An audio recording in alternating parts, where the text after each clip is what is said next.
میترسم از آدما، میترسم بی حرکت نشستم، میترسم از دوستان، میترسم از آبرام، میترسم از آدما، میترسم بی حرکت نشستم، میترسم از جامعه، میترسم از دیدن، میترسم بیاین فراریم بدین، میخوام برم یه جایی که توی سرازیری که اینه دراویشیه، دراویختن در آغوشه این آن و ایشان فردایی که مرا زیر بدین. من که خالی میشم پرم میکنن از حرف و متلک و تلکه میکنم، چرا نمیرن از طرفم و فهمیده نشدم چطور بفهمم دستم پر از نانوشته هاییم که نمیرن و ورقم.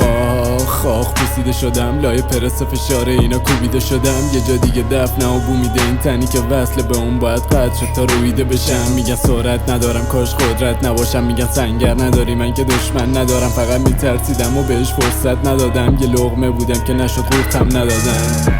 جامعه خطری شده، یه خورده ماساژ دادم آروم شرشری شده، شمالید به تنمونم وطنی شده و حالا شیشتونگ دارمش و یه نفسی پره، ولی میترسم که خرابم کنن و خلاف شر کنم، خرابش و خرابتر کنم و ساختن یه نژاد برتر واسه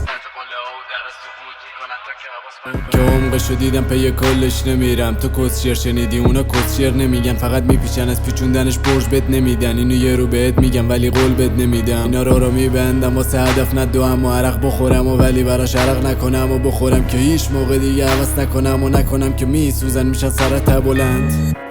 ولی این آغاز راه، آغاز نترسیدن، آغاز جاده و میدونی که هر آغازی پایانی داره و پایان راهش هم آمال ماه. بهش بگین جفت بیاره اون که تخمشو کاشتن و مال میزاده، این نسل پاشیده شده اون قمپوز میادش واسه جنس خودش هدیه کنتور میاره.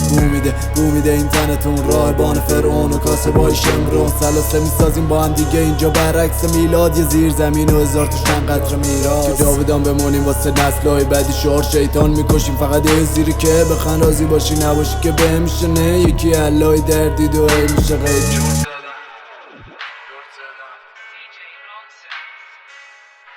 زدم یه خوابی چرت دیدم، حرف گاو لاغر توی بنز دیدم که نفت میخورن لباشو پاراتز میشن، ما هم میخوایم بخوریم ولی میشه سفره جمع همش خواب بود.